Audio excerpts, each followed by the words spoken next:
नमस्कार साथियों, मैं आपका दोस्त राजा यादव आपके अपने sky world training camp Samastipur Bihar में आप तमाम साथियों का हार्दिक अभिनंदन करता हूं। साथियों, आज शानदार क्वेश्चन आप लोगों के सामने है। मैं नहीं कहूंगा, क्वेश्चन बोलेंगे कि शानदार है या नहीं है। आप लोग खुद कहिएगा ये क्वेश्चन कैसे है, कैसे एग्जाम में आएंगे, कैसे पूछे जाएंगे और इनका जवाब कैसे देना है। तो चलिए शुरू करते हैं। आज का सबसे पहला क्वेश्चन जो है हमारे पास, आप देख सकते हैं यहाँ पर लिखा हुआ है कि ड्राइविंग करते समय अगर गाड़ी का ब्रेक फेल हो जाए तो क्या करेंगे। ये सब दिमाग वाला क्वेश्चन है, दिमाग लगाइएगा तो इसका आंसर आएगा, नहीं तो नहीं आएगा। मान क्वेश्चन देखिए, सुनिए लीजिए। ड्राइविंग करते समय ब्रेक फेल हो जाएगा तो आप क्या कीजिएगा, आप क्या कीजिएगा। मतलब यह जो है सो दिमाग से जुड़ा हुआ क्वेश्चन है, आपके विचार से जुड़ा हुआ क्वेश्चन है कि अगर ब्रेक फेल हो जाए तो उस केस में आप क्या कीजिएगा। यहां पर आपके दिमाग को जांचने का प्रयास किया जा रहा है। आई होप ये क्वेश्चन समझ में आप लोग को आ रहा होगा।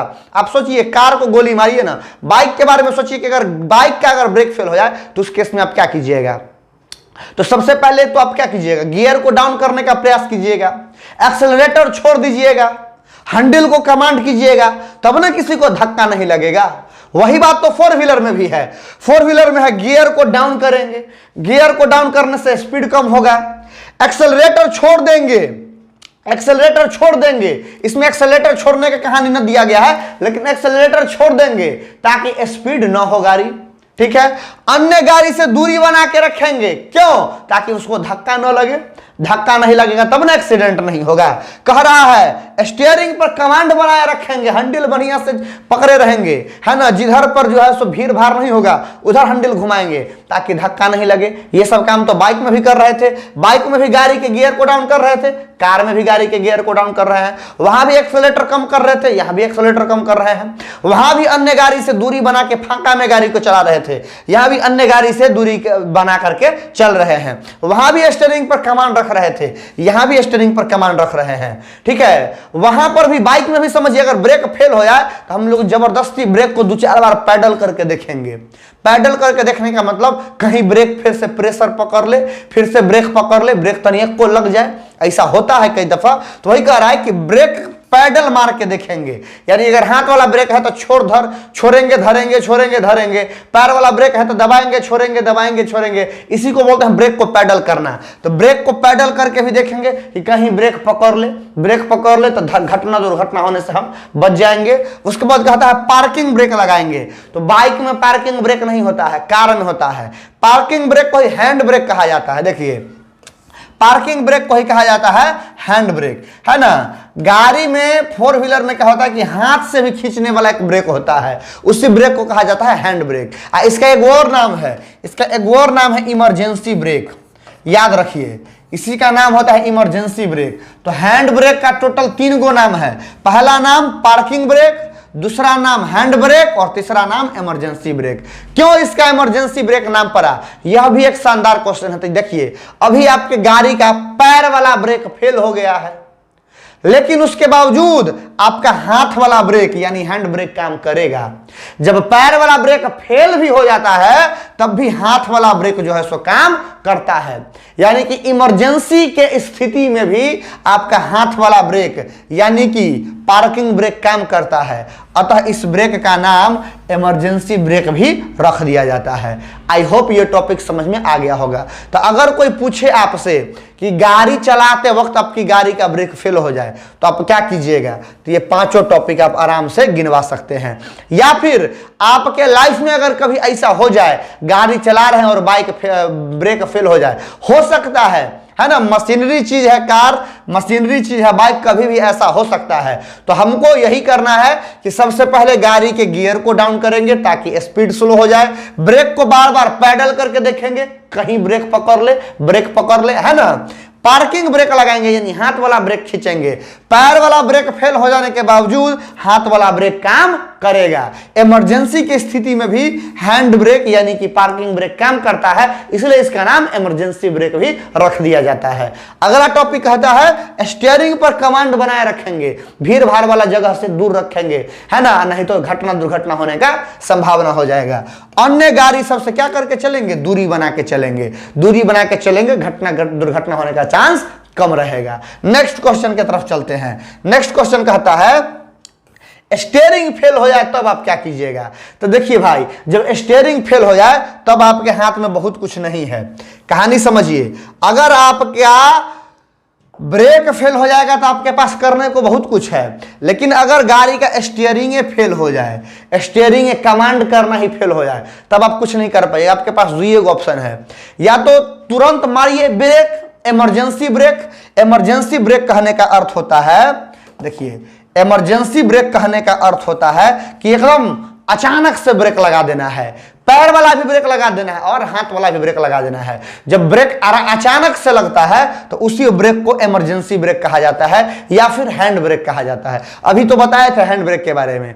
तो हम लोग पैर वाला भी ब्रेक लगा देंगे और हाथ वाला भी ब्रेक लगा देंगे, एकदम अचानक से लगा देंगे। क्यों? क्योंकि हमारा गाड़ी रुक जाए। गाड़ी रुक जाएगा तो एक चांस बनता है कि हम किसी चीज में जाकर के धक्का मारने से बच जाएंगे, क्योंकि स्टीयरिंग तो फेल है। स्टीयरिंग फेल है तो हम तो कमांड नहीं कर सकते हैं ना स्टीयरिंग को। गाड़ी को जहां मन होगा वो तो वहां जाएगा। तो हमको बस यही करना है, गाड़ी को रोकने का प्रयास करना है। अचानक से ब्रेक लगाएंगे, ब्रेक लगा के गाड़ी को रोकेंगे, गियर को डाउन करेंगे ताकि गाड़ी का स्पीड कम होगा। अगर इतना करने से हमको लगता है कि कोई घटना दुर्घटना न होगा, जान माल का क्षति न होगा, तो बढ़िया है। नहीं, अगर तैयो लगता है कि ना धक्का लगने वाला है, तो गाड़ी छोड़ करके अपना और अपने पैसेंजर का जान बचाना है। गाड़ी छोड़ करके आपको कूद जाना है, यही काम करना है आपको। गाड़ी छोड़ करके कब कूदा जा सकता है? तो जब गाड़ी का स्टीयरिंग फेल हो जाए तब, क्योंकि स्टीयरिंग फेल हो गया तब गाड़ी को कमांड नहीं कर सकते हैं। आपके पास एक ही ऑप्शन है, गियर डाउन करके गाड़ी के स्पीड को कम कीजिए और ब्रेक लगा करके गाड़ी को रोकिए। अगर रुक गया और घटना दुर्घटना न हुआ तो बहुत अच्छा, अगर नहीं रुका, समस्या है, तो गाड़ी छोड़ करके कूद जाइए। गाड़ी छोड़ के कूद जाइएगा, अपना जान तो कम से कम बचेगा ना। तो यही काम आपको करना है, ठीक है। तो अगर आपसे कोई क्वेश्चन पूछे कि हम गाड़ी छोड़ करके कब कूद सकते हैं, तो आंसर याद रखिएगा, जब हमारी गाड़ी का स्टीयरिंग फेल हो जाए तब हम लोग गाड़ी छोड़ करके कूद सकते हैं, ठीक है। अगर गाड़ी छोड़ करके कूदने से पहले एक बार ट्राई करना है ना। अगर हमारी गाड़ी का स्टीयरिंग फेल हो जाए और अगर हम गाड़ी को कमांड कर सकते हैं, रोक सकते हैं, तो हम उसको रोकेंगे। अगर नहीं रुकने वाली स्थिति है तब हम गाड़ी को छोड़ करके कूदेंगे। नेक्स्ट क्वेश्चन सोनोलाइट से रिलेटेड है। तो ये तो हम लोग पहले ही बात कर चुके हैं, इसको सोलेनॉइड कहा जाता है, ठीक है, लेकिन मैकेनिकल भाषा में मिस्त्री से इसको सोनोलाइट कह देता है। आपको पता ही है, सेल्फ के ऊपर रहता है ना, और इलेक्ट्रॉनिक सिस्टम को एक्टिवेट करना, डीएक्टिवेट करना सोनोलाइट का काम है। इसके बारे में पीछे देख चुके हैं, जो लोग नहीं देखे हैं पीछे के वीडियो में जाइए और देखिए, है ना। नेक्स्ट क्वेश्चन की तरफ चलते हैं। तो नेक्स्ट क्वेश्चन हमारा कह रहा है, नेक्स्ट क्वेश्चन हमारा कह रहा है कि डिस्ट्रीब्यूटर क्या है। अब इसको समझना है कि भाई डिस्ट्रीब्यूटर क्या है, आराम से समझिएगा।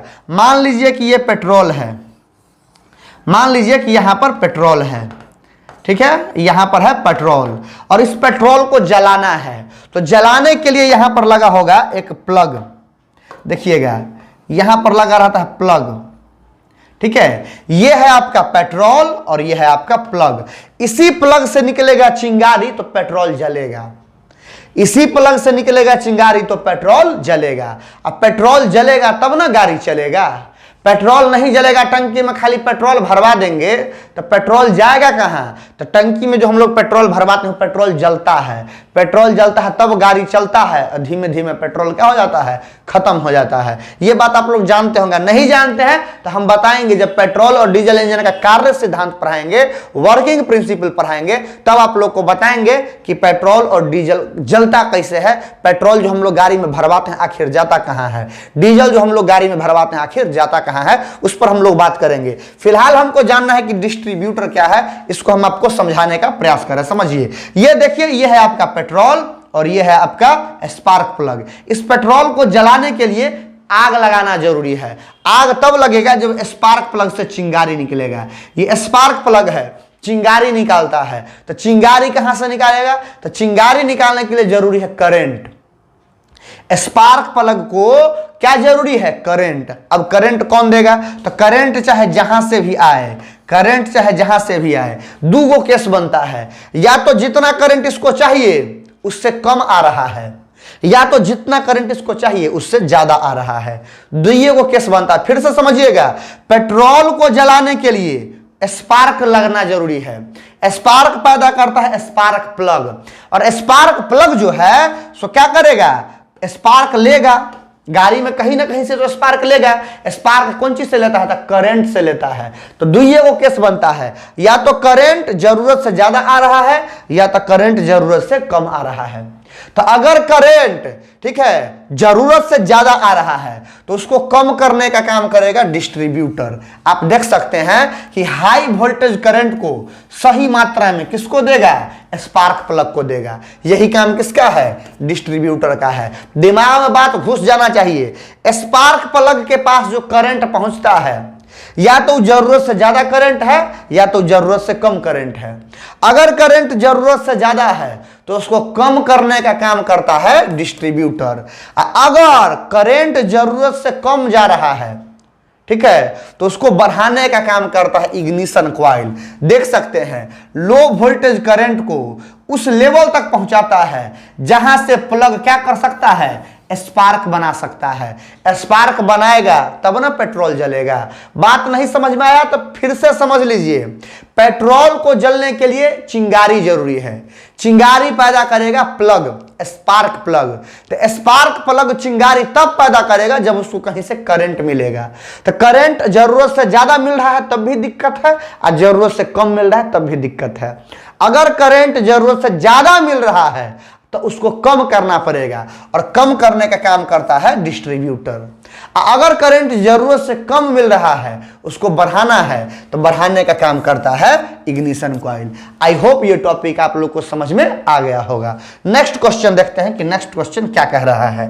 नेक्स्ट क्वेश्चन कहता है फ्लाई व्हील का क्या काम है। कहानी समझिए, साइकिल में भी होता है फ्लाई व्हील, हम लोग इसको फ्राई व्हील कह देते हैं। फ्राई व्हील आप लोग देखे होंगे कि ऐसे करके गोल बना रहता है, इस पर दांत ऐसा ऐसा निकला रहता है ठीक है। इस पर हम लोग चैन चढ़ाते हैं, आप लोग देखे होंगे इस पर हम लोग चैन चढ़ाते हैं, है ना, हम लोग इस पर चैन चढ़ाते हैं। तो क्या होता है जब हम लोग यहां से पैडल मारते हैं तो हम लोग किसको घुमाते हैं, फ्लाई व्हील को घुमाते हैं। और फ्लाई व्हील फिर क्या करता है, चक्का को घुमाने का प्रयास करता है। किसके माध्यम से, तो चेन के माध्यम से, तब ना साइकिल चलता है। फिर से समझिए, हम लोग जब पैडल मारते हैं, ये पैडल है साइकिल का पैडल मारते हैं तब फ्लाई व्हील घूमता है। अब फ्लाई व्हील किसको घुमाता है, तो चैन के माध्यम से फिर चक्का को घुमाता है। यही बात है इंजन में भी, जो सिस्टम साइकिल में है वही सिस्टम आप देख सकते हैं फोर व्हीलर में भी होता है। फोर व्हीलर में भी क्या होगा, फ्लाई व्हील क्या करेगा, इंजन के पार्ट्स को घुमाने का काम करेगा। इंजन का पार्ट्स घूमेगा तब ना इंजन चलेगा तब ना गाड़ी चलेगा। तो ये सब टॉपिक है, इस सब टॉपिक के बारे में विस्तार पूर्वक बात करेंगे जब हम लोग पार्ट्स ऑफ इंजन पर बात करेंगे। फिलहाल बस इतने जान लीजिए कि फ्लाई व्हील का काम है एनर्जी को ट्रांसफॉर्म करना, एनर्जी को एक रूप से दूसरा रूप में बदलना। यांत्रिक ऊर्जा को संचित करता है ताकि ऊर्जा स्रोत से ऊर्जा मिलना बंद हो जाए तब भी गाड़ी को ऊर्जा मिलती रहे। मतलब गाड़ी के इंजन को ऑफ कर देंगे तब भी एक आध 2 सेकंड तक जो गाड़ी का पार्ट्स चलता है, फैन वगैरह चलता है, वह सब किसके कारण चलता है, फ्लाई व्हील के कारण चलता है। फ्लाई व्हील का काम है इंजन के बीच रोटेशन करके एक जगह से दूसरे जगह तक पावर को पहुंचाना। मतलब पावर का डिस्ट्रीब्यूशन करना, एनर्जी का डिस्ट्रीब्यूशन करना फ्लाई व्हील का काम है। एक शब्द में याद कीजिए, पावर या एनर्जी का डिस्ट्रीब्यूशन करना यानी बंटवारा करना। कहां पर, इंजन के भीतर पावर या एनर्जी का बंटवारा करना फ्लाई व्हील का काम है। नेक्स्ट क्वेश्चन की तरफ चलते हैं। हमारी गाड़ी के बारे में क्वेश्चन है कि हमारी गाड़ी अगर ऑटोमेटिक स्पीड हो जाती है, मतलब हम गाड़ी को स्पीड नहीं किए हैं लेकिन अपना मन से गाड़ी स्पीड हो गया, तो हम क्या करेंगे।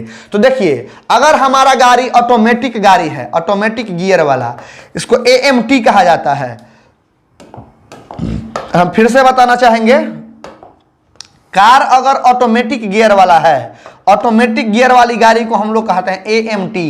AMT का मतलब होता है automatic manual transmission. Automatic manual transmission वाला गाड़ी है तो गाड़ी के RPM को कम करेंगे। RPM को कम करने के लिए एक्सीलरेटर कम करना पड़ेगा, तो हमारा गाड़ी स्पीड नहीं होगा। उसके बाद अगर हमारा गाड़ी मैनुअल गाड़ी है, मतलब उसमें गियर लगाना पड़ता है हाथ से, तो हम लोग क्या करेंगे, पहले तो गाड़ी को आरपीएम को कम करेंगे, यानी कि एक्सीलरेटर को कम करेंगे, है ना। अगर उसके बावजूद हमारा गाड़ी स्पीड हो ही रहा है, उसमें कहीं से कोई चेंजिंग नहीं आया है, तो हम लोग एक्सीलरेटर वायर का चेक करेंगे, देखभाल करेंगे एक्सीलरेटर वायर का। हो सकता है कि एक्सीलरेटर वायर में जो है सो कोई खराबी आ गया होगा, एक्सीलरेटर वायर फंस रहा होगा, इसलिए हमारा गाड़ी ऑटोमेटिक क्या हो जा रहा है, स्पीड हो जा रहा है। तो आई होप ये क्वेश्चन समझ में आ गया होगा। फिर से समझाते हैं कि अगर हमारा गाड़ी ऑटोमेटिक स्पीड हो जा रहा है अपना मन से, तो हम क्या करेंगे। तो अगर गाड़ी बिना गियर वाला है तो उस केस में हम लोग क्या करेंगे, गाड़ी के एक्सीलरेटर को कम करेंगे। अगर गाड़ी गियर वाला है तो एक्सीलरेटर को कम करेंगे। एक्सीलरेटर को कम करने के बावजूद अगर स्पीड कम नहीं हो रहा है तो हम एक्सीलरेटर वायर का देखभाल करेंगे कि हो सकता है एक्सीलरेटर वायर में कोई खराबी आ गया होगा, इसलिए एक्सीलरेटर फंस जाता है और गाड़ी ऑटोमेटिक स्पीड हो जाती है। नेक्स्ट क्वेश्चन की तरफ चलते हैं। देखिए बाबू, नेक्स्ट क्वेश्चन जो है एकदम VVI क्वेश्चन है। ये क्वेश्चन हम लोग को आना ही चाहिए हर हाल में। ये क्वेश्चन अगर हम लोग को नहीं आ रहा है तो दिक्कत है। ये क्वेश्चन अगर हम लोग को नहीं आ रहा है तो बहुत दिक्कत है। फ्यूल इंजेक्शन सिस्टम के बारे में हमें जानना है। फ्यूल इंजेक्शन सिस्टम के बारे में हमें जानना है कि भाई ये फ्यूल इंजेक्शन सिस्टम जो है सो क्या कह रहा है। देखिए बाबू, फ्यूल इंजेक्शन सिस्टम है ना, फ्यूल किस तरह से चलता है गाड़ी के अंदर में, चाहे वह पेट्रोल इंजन गाड़ी हो चाहे वह डीजल इंजन गाड़ी हो, है ना, इसी को कहा जाता है फ्यूल इंजेक्शन सिस्टम। गाड़ी के अंदर फ्यूल यानी कि पेट्रोल या डीजल किस तरह से चलता है, इसी को कहा जाता है फ्यूल इंजेक्शन सिस्टम। देखिए ये देखिए, डीजल इंजन गाड़ी में इसको इंजेक्टर नाम से जाना जाता है। डीजल इंजन अगर गाड़ी हुआ तो फ्यूल इंजेक्शन सिस्टम को किस नाम से जाना जाता है, इंजेक्टर के नाम से। लेकिन ये हमको जानना जरूरी नहीं है। क्या जानना जरूरी है, तो देखिए पेट्रोल इंजन गाड़ी में सबसे पहले GDIS टेक्नोलॉजी होता था, यानी कि गैसोलीन डायरेक्ट इंजेक्शन सिस्टम। इसी सिस्टम से फ्यूल चलता था गाड़ी के अंदर, यानी कि पेट्रोल चलता था पेट्रोल इंजन में। किस सिस्टम से, तो GDIS सिस्टम से। GDIS को हिंदी में GDIS का फुल फॉर्म हुआ gasoline direct injection system. Full form gasoline direct injection system. 1980 के दशक में पेट्रोल इंजन से GDIS को हटा करके क्या लगा दिया गया, कार्बोरेटर लगा दिया गया। पिछले वीडियो में मैंने बात किया था कि पहले आता था GDIS, उसके बाद आया कार्बोरेटर, और कार्बोरेटर या GDIS का काम क्या था, तो पेट्रोल और हवा को मिक्स करना। पेट्रोल और हवा को क्या करना, मिक्स करना, यही तो काम था। किसका सबसे पहले यह काम था GDIS का, पेट्रोल और हवा को मिक्स करना। जब GDIS को हटा करके 1980 के दशक में क्या लगा दिया गया, कार्बोरेटर, तो कार्बोरेटर का भी वही काम था, पेट्रोल और हवा को मिक्स करना। अब का जो समय है, अब का समय सो कार्बोरेटर को भी हटा करके MPFI सिस्टम आया है। MPFI सिस्टम का फुल फॉर्म हुआ multi point fuel injection system. MPFI system का full form multi point fuel injection system. अब ये क्या कह रहा है, इसको भी समझ लेते हैं। यह भी एक फ्यूल इंजेक्शन सिस्टम है, और यह भी क्या काम करेगा, तो यह भी पेट्रोल और एयर को मिक्स करने का काम करेगा। आखिर पेट्रोल और एयर को मिक्स क्यों किया जा रहा है, तो हम जानते हैं कि पेट्रोल जलेगा तब ना गाड़ी चलेगा। तो पेट्रोल जलाने के लिए क्या जरूरी है, हवा। क्योंकि दुनिया में अगर आप किसी भी चीज को जलाना चाहते हैं तो जलाने के लिए क्या जरूरी है, एयर जरूरी है, हवा जरूरी है। तो पेट्रोल को जलाने के लिए भी हवा जरूरी है। तो पेट्रोल और हवा को मिक्स करने के लिए 1980 के दशक में GDIS टेक्नोलॉजी हुआ करता था। 1980 के दशक के बाद GDIS के जगह पर कार्बोरेटर लगा दिया गया। अब कार्बोरेटर के जगह पर क्या लगा दिया गया है, MPFI सिस्टम लगा दिया गया है। जितना भी नया पेट्रोल इंजन गाड़ी आता है उसमें MPFI सिस्टम होता है, यानी multi point fuel injection system होता है, और इसी सिस्टम के थ्रू गाड़ी में पेट्रोल चलता है। तो पेट्रोल इंजन के बारे में समझ गए। अब डीजल इंजन गाड़ी पर बात करते हैं। डीजल इंजन गाड़ी में जो फ्यूल इंजेक्शन सिस्टम होता है उसको डीजल डायरेक्ट इंजेक्शन सिस्टम कहा जाता है। शॉर्ट में इसको DDIS कहा जाता है। आप सब लोग जानते होंगे। ऐसा डिजायर गाड़ी देखिएगा, स्विफ्ट गाड़ी देखिएगा, या महिंद्रा का ट्रैक्टर वगैरह भी देखिएगा, तो उस पर आप लिखल पढ़ते होंगे DDIS। और आप सोचते होंगे कि आखिर ये DDIS है क्या।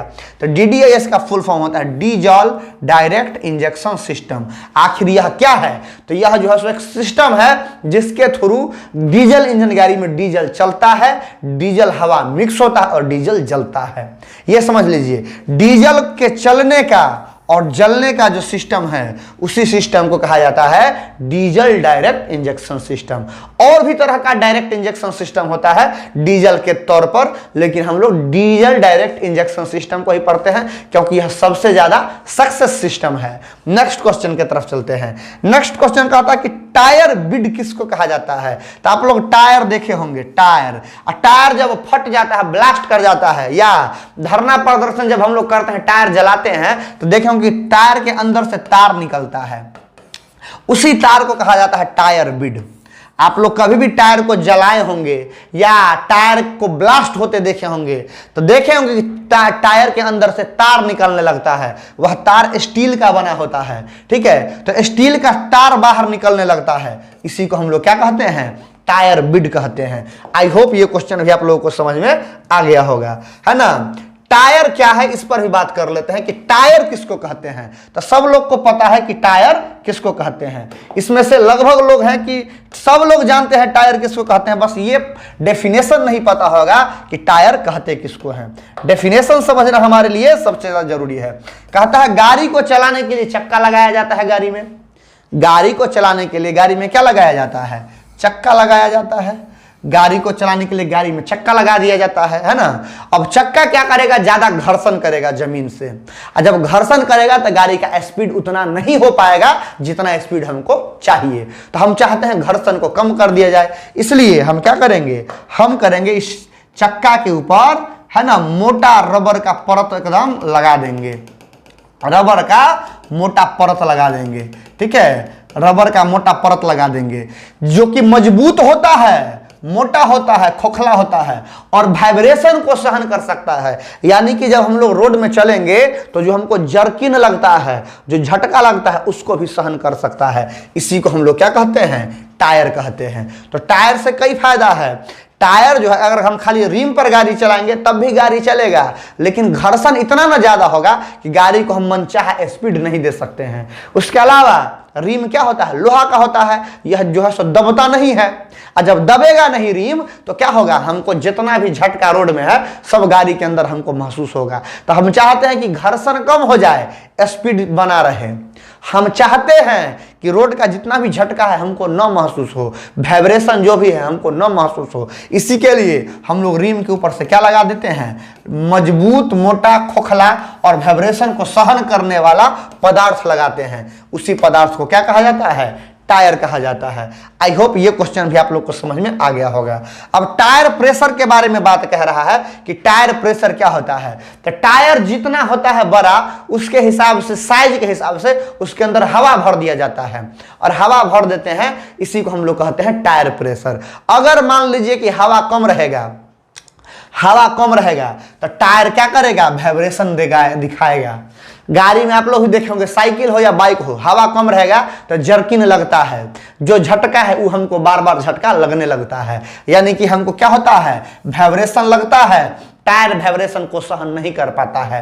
तो टायर वाइब्रेशन को तभी सहन कर पाएगा जब टायर के अंदर हवा का प्रॉपर मात्रा में प्रेशर रहेगा, और उसी प्रेशर के मदद से क्या करेगा, टायर वाइब्रेशन को सहेगा और हमको झटका लगने से बचाएगा। नेक्स्ट क्वेश्चन की तरफ चलते हैं। ट्यूब के बारे में पूछ रहा है। तो टायर के भीतर, ठीक है, नमरने वाला पदार्थ लगाया जाता है, उसी में हवा भरा जाता है। अगर ट्यूबलेस टायर है तो कोई दिखते नहीं है, और ट्यूबलेस टायर नहीं है तो उसमें क्या लगाया जाता है, ट्यूब लगाया जाता है, और उसी ट्यूब में हवा भरा जाता है। वह नमरने वाला पदार्थ होता है, इसी को हम लोग क्या कहते हैं, ट्यूब कहते हैं। और कोई क्वेश्चन है, देख लेते हैं। और भी क्वेश्चन है, उसको देखेंगे बाद में, है ना। इस वीडियो में इतना ही, मिलते हैं नेक्स्ट अपडेट के साथ, तब तक के लिए जय हिंद।